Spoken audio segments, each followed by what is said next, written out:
गिबि गिबियावनो बर'नि निउस पर्टेल नायगिरि बयनिसिमबो सिबिनाय आरो खुलुमनायखौ बावहरग्रोबाय।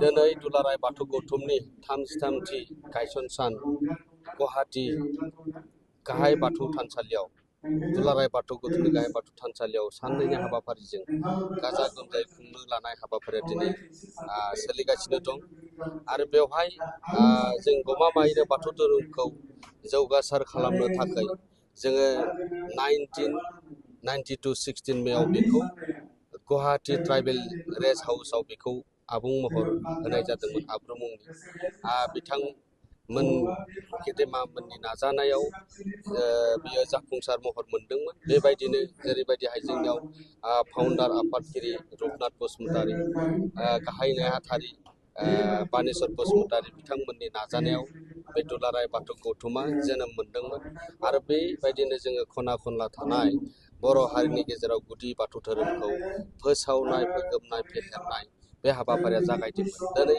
फैयै फैयै बर' माहारिनि गेजेराव गमामायैनो दिनै मोनसे मोजां बर' हारिनि राव, हारिमु, आसार खान्थि, धोरोम आरो सोलोंथाइखौ जों बर' हारिनि गेजेराव जोङो खामानि मावनो थाखाय दिनैनि समाव जों स्कप मोनदों आरो बिदिनो जों दिनै बर' हारिखौ जौगालांहोनो बाथौ धोरोमनि गेजेरजों जों दिनै सोलोंथाइ, आसार खान्थि बे बयखौबो बजबनानै जों दिनै आसामल' नङा, आसामनि बायजोआव थानाय वेस्ट बेंगल, मेघालय, बांला बर्डार, नेपालाव थानाय बर' हारिफोरनि जिखिनि बर' हारिफोरखौ जों खौसेथि खालामनानै खामानि मावनाय दिनैनि समाव दुलाराय बाथौ गौथुमा बे हाबाफारिखौ लाबोबाय थादों।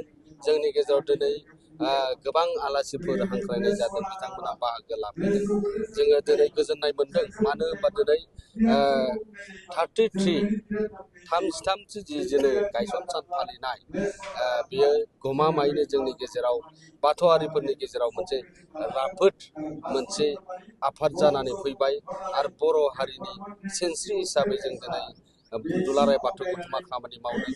दिनै जों बयखौबो बजबनानै नों दा नागार आं दा नागार खौसेयै जों दिनै धोरोम बाथौ धोरोमखौ जों गोसारलांहोनो थाखाय जोङो जिल्ला आफाद, बियाब आफाद, गामि आफाद, जोङो फ्राय आसामाव थानाय 28 डिस्ट्रिक्ट कमिटि आफाद दङ आरो बेवहाय आफादगिरि नेहाथारि आरो थान्दै बिथांमोना दिनै बाहागो लाफैदों।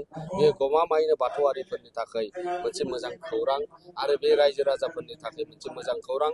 दुलाराय बाथौ गौथुमनि नाजानायजोंनो दिनै बाथौइज्मखौ लिरनो हानायनि मोनसे पर्यायसिम फैनो हाबाय आरो बे जोंनि मोनसे मोजां खौरां। बर' हारिनि थाखाय जारिमिनारि जानो थांगासिनो दङ आरो दिनै मोनद' GI टेग आरो जाबावनो थांगासिनो दङ। बिनि मादावबो सिजौआबो GI टेग मोनसे मोननायनि लामायाव फैगासिनो दङ आरो बे गुवाहाटियाव थानाय 8 बिगा हायाव बेसेबांबा गिदिर बाथौ थानसालिनि कनस्ट्राक्सननि खामानिया सोलिगासिनो दङ। बेखौ जेसेबां हायो बेसेबां जोङो थाबैनो लुफुंनो थाखाय जोङो जिल्ला आफाद, बियाब आफाद आरो मिरु आफादफोरनि गेजेराव सावरायगासिनो दङ आरो बिनि कनस्ट्राक्सननि खामानिया सोलिगासिनो दङ। जोङो सानदों बे कास्टमारि ल'नि बाथ्राबो ओंखारदों UCCनि गेजेराव जे बेफोरखौ जोङो गमामायैनो जों बाथौआरि हिसाबै, बर' माहारि हिसाबै साननांगौनि बाथ्रा निस्सय दं होननानै सानदों। बेखौबो जोङो गुवार लेभेलाव सावरायनायनि गेजेरजों जोङो बेखौबो जों साननांगोन। बे UCCआव जों जुदि कास्टमारि ल'नि बाथ्राया जुदि रायखांजादोंब्ला निस्सय जों बेखौ बाथौ धोरोम हिसाबै, जों बर' हारि हिसाबै जों बेनि सायाव रोखा फोरमायथिलायनायनि गेजेरजों मोनसे सावरायनायनि गोनांथि दङ सानदों। अकल धोरोमारि आफाद नङा, बर'नि जिखिनि माहारियारि आफादफोर दङ बेखौ लानानै मोनसे जथाय सावरायनायनि गोनांथि दं होननानै दुलाराय बाथौ गौथुम हिसाबै जों अरायसम बेखौ सानदों आरो बेखौनो जों नाजाबाय थादों। मानो होनबा जों दिनै जौगानाय होनना बुङोब्ला जों दिनै धोरोमा थानांगोन, हारिमुनि बाथ्रा बुङोबा जों धोरोमा थानांगोन, दिनै थुनलाइनि बाथ्रा बुङोबा जोंनि धोरोमा थानांगोन।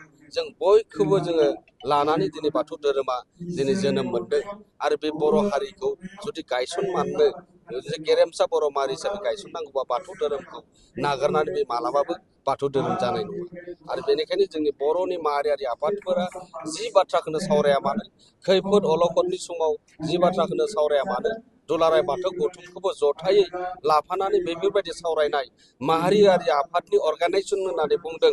दिनै दुलाराय बाथौ गौथुमाबो दिनै मोनसे माहारियारि आफाद। बर'नि गुदि बाथौ धोरोमानो जाबाय बाथौ धोरोम। बाथौ धोरोम थायोब्लासो जों दिनै राव हारिमु सोलोंथाइ गासैबो थागोन। बेनिखायनो जोंबो सानदों दुलाराय बाथौ गौथुमा मोनसे माहारियारि आफाद आरो बर'नि गुदि धोरोम। जायखिजाया बर'नि अलखद जेंना जेंसि जायोब्ला बेबायदि सावरायनायाव दुलाराय बाथौ गौथुमाबो बाहागो मोनफानांगौ होननानै जोङो दिनैल' बुङाखै, मोनफ्रोमबो जोङो सावरायमेल, मोनफ्रोमबो जिल्लानि डिस्ट्रिक्ट कमिटिनि मेल मिटिङाव बे बाथ्राखौ जों रोखा फोरमायबोगासिनो दङ।